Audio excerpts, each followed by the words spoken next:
René Guénon, les principes du calcul infinitésimal. Chapitre 9, indéfiniment croissant et indéfiniment décroissant. Avant de continuer l'examen des questions qui se rapportent proprement au continu, nous devons revenir sur ce qui a été dit plus haut de l'inexistence d'une fractio omnium infima, ce qui nous permettra de voir comment la corrélation ou la symétrie qui existe à certains égards entre les quantités indéfiniment croissantes et les quantités indéfiniment décroissantes est susceptible d'être représentée numériquement. Nous avons vu que dans le domaine de la quantité discontinue, tant que l'on n'a à considérer que la suite des nombres entiers, ceux-ci doivent être regardés comme croissant indéfiniment à partir de l'unité, mais que, l'unité étant essentiellement indivisible, il ne peut évidemment pas être question d'une décroissance indéfinie. Si l'on prenait les nombres dans le sens décroissant, on se trouverait nécessairement arrêté à l'unité elle-même, de sorte que la représentation de l'indéfini par les nombres entiers est limitée à un seul sens, qui est celui de l'indéfiniment croissant. Par contre, quand il s'agit de la quantité continue, on peut envisager des quantités indéfiniment décroissantes aussi bien que des quantités indéfiniment croissantes. Et la même chose se produit dans la quantité discontinue elle-même, aussitôt que, pour traduire cette possibilité, on y introduit la considération des nombres fractionnaires. En effet, on peut envisager une suite de fractions allant décroissant indéfiniment. C'est-à-dire que, si petite que soit une fraction, on peut toujours en former une plus petite, et cette décroissance ne peut jamais aboutir à une fractio minima, pas plus que la croissance des nombres entiers ne peut aboutir à un numerus maximus. Pour rendre évidente, par la représentation numérique, la corrélation de l'indéfiniment croissant et de l'indéfiniment décroissant, il suffit de considérer, en même temps que la suite des nombres entiers, celle de leurs inverses. Un nombre est dit inverse d'un autre quand son produit par celui-ci est égal à l'unité. Et pour cette raison, l'inverse du nombre n est représenté par la notation i sur n. Tandis que la suite des nombres entiers va en croissant indéfiniment à partir de l'unité, la suite de leurs inverses va en décroissant indéfiniment à partir de cette même unité, qui est à elle-même son propre inverse, et qui ainsi est le point de départ commun des deux séries. À chaque nombre de l'une des suites correspond un nombre de l'autre et inversement, de sorte que ces deux suites sont également indéfinies et qu'elles le sont exactement de la même façon, bien qu'en sens contraire. L'inverse d'un nombre est évidemment d'autant plus petit que ce nombre est lui-même plus grand, puisque leur produit demeure toujours constant. Si grand que soit un nombre n, le nombre n plus 1 sera encore plus grand en vertu de la loi même de formation de la série indéfinie des nombres entiers. Et de même, si petit que soit un nombre i sur n, le nombre i sur n plus 1 sera encore plus petit. C'est ce qui prouve nettement l'impossibilité du plus petit des nombres, dont la notion n'est pas moins contradictoire que celle du plus grand des nombres. Car s'il n'est pas possible de s'arrêter à un nombre déterminé dans le sens croissant, il ne le sera pas davantage de s'arrêter dans le sens décroissant. Du reste, comme cette corrélation qui se remarque dans le discontinu numérique se présente tout d'abord comme une conséquence de l'application de ce discontinu au continu, ainsi que nous l'avons dit au sujet des nombres fractionnaires dont elle suppose naturellement l'introduction, elle ne peut que traduire à sa façon, conditionnée nécessairement par la nature du nombre, la corrélation qui existe dans le continu lui-même entre l'indéfiniment croissant et l'indéfiniment décroissant. Il y a donc lieu, lorsque l'on considère les quantités continues comme susceptibles de devenir aussi grandes et aussi petites qu'on le veut, c'est-à-dire plus grandes et plus petites que toute quantité déterminée, d'observer toujours la symétrie, et pourrait-on dire en quelque sorte, le parallélisme qu'offrent entre elles ces deux variations inverses. Cette remarque nous aidera à mieux comprendre par la suite la possibilité des différents ordres de quantités infinitésimales. Il Il est bon de remarquer que, bien que le symbole i sur n évoque l'idée des nombres fractionnaires et qu'en fait il en tire incontestablement son origine, il n'est pas nécessaire que les inverses des nombres entiers soient définis ici comme tels. Et ceci afin d'éviter l'inconvénient que présente la notion ordinaire des nombres fractionnaires au point de vue proprement arithmétique, c'est-à-dire la conception des fractions comme partie de l'unité.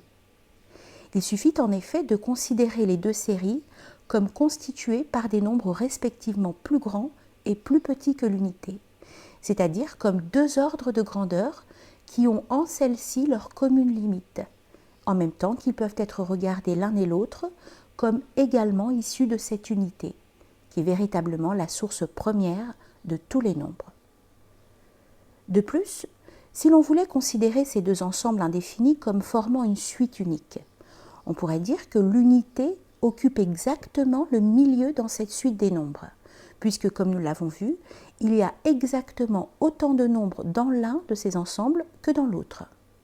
D'autre part, si l'on voulait, pour généraliser davantage, introduire les nombres fractionnaires proprement dits, au lieu de considérer seulement la série des nombres entiers et celle de leurs inverses, rien ne serait changé quant à la symétrie des quantités croissantes et des quantités décroissantes. On aurait d'un côté tous les nombres plus grands que l'unité et de l'autre tous les nombres plus petits que l'unité.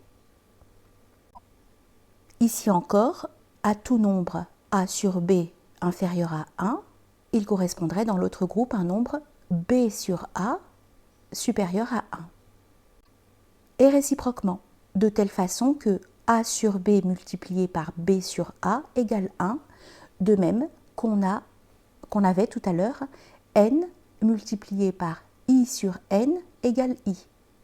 Et ainsi, il y aurait toujours exactement autant de nombres dans l'un et dans l'autre de ces deux groupes indéfinis séparés par l'unité. Il doit d'ailleurs être bien entendu que quand nous disons autant de nombres, cela signifie qu'il y a là deux multitudes se correspondant terme à terme, mais sans que ces multitudes elles-mêmes puissent aucunement être considérées pour cela comme nombrables. Dans tous les cas, l'ensemble de deux nombres inverses, se multipliant l'un par l'autre, reproduit toujours l'unité dont ils sont sortis. On peut dire encore que l'unité, occupant le milieu entre les deux groupes, et étant le seul nombre qui puisse être regardé comme appartenant à la fois à l'un et à l'autre, si bien qu'en réalité il serait plus exact de dire qu'elle les unit plutôt qu'elle ne les sépare, correspond à l'état d'équilibre parfait, et qu'elle contient en elle-même tous les nombres qui sont issus d'elle par couple de nombres inverses ou complémentaires. Chacun de ces couples constituant, du fait de ce complémentarisme, une unité relative en son indivisible dualité. Mais nous reviendrons un peu plus tard sur cette dernière considération et sur les conséquences qu'elle implique. Au lieu de dire que la série des nombres entiers est indéfiniment croissante et celle de leurs inverses indéfiniment décroissante, on pourrait dire aussi, dans le même sens, que les nombres tendent ainsi d'une part vers l'indéfiniment grand et de l'autre vers l'indéfiniment petit, à la condition d'entendre par là les limites mêmes du domaine dans lequel on considère ces nombres, car une quantité variable ne peut tendre que vers une limite. Le domaine dont il s'agit est en somme celui de la quantité numérique envisagée dans toute l'extension dont elle est susceptible. Cela revient encore à dire que les limites n'en sont point déterminées par tel ou tel nombre particulier, si grand ou si petit qu'on le suppose, mais par la nature même du nombre comme tel.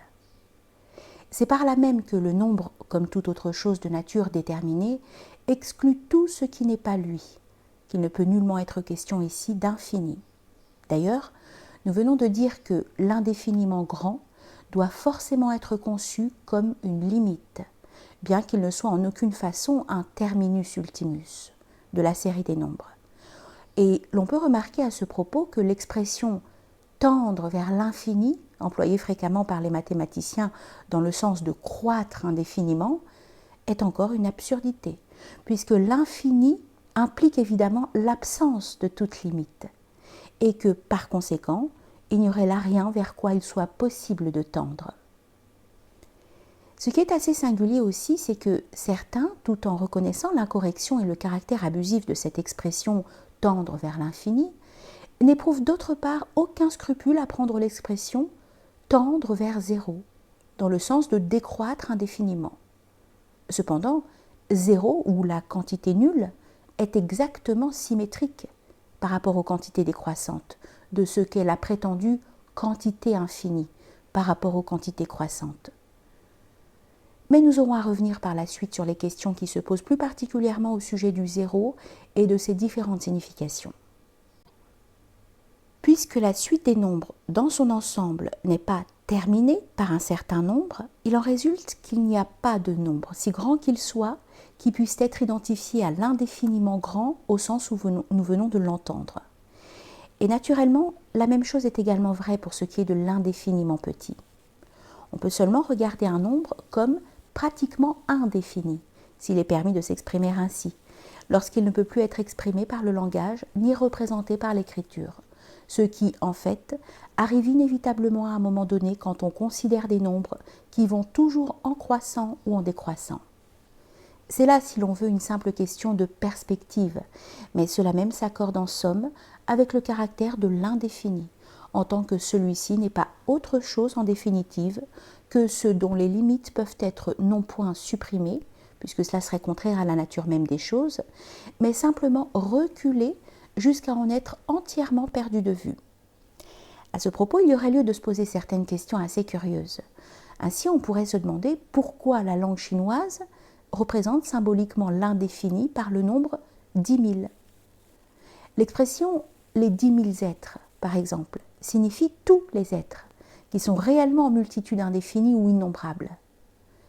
Ce qui est très remarquable, c'est que la même chose précisément se produit aussi en grec, où un seul mot, avec une simple différence d'accentuation, qui n'est évidemment qu'un détail tout à fait accessoire, et qui n'est dû sans doute qu'au besoin de distinguer dans l'usage les deux significations, sert également à exprimer à la fois l'une et l'autre de ces deux idées. 10 000, une indéfinité. La véritable raison de ce fait est celle-ci. Ce nombre 10 000 est la quatrième puissance de 10. Or, suivant la formule du Tao Te Ching, 1 a produit 2, 2 a produit 3, 3 a produit tous les nombres, ce qui implique que 4 produit immédiatement par 3 équivaut d'une certaine façon à tout l'ensemble des nombres. Et cela parce que dès qu'on a le quaternaire, on a aussi par l'addition des 4 premiers nombres le dénaire, qui représente un cycle numérique complet. 1 plus 2 plus 3 plus 4 égale 10. Ce qui est, comme nous l'avons déjà dit en d'autres occasions, la formule numérique de la tétractise pythagorécienne. On peut encore ajouter que cette représentation de l'indéfinité numérique a sa correspondance dans l'ordre spatial.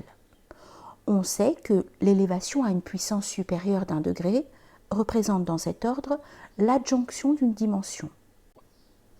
Or, notre étendue n'ayant que 3 dimensions, ces limites sont dépassées lorsqu'on va au-delà de la 3e puissance, ce qui en d'autres termes revient à dire que l'élévation à la 4e puissance marque le terme même de son indéfinité, puisque dès qu'elle est effectuée, on est par là même sorti de cette étendue et passé à un autre ordre de possibilités.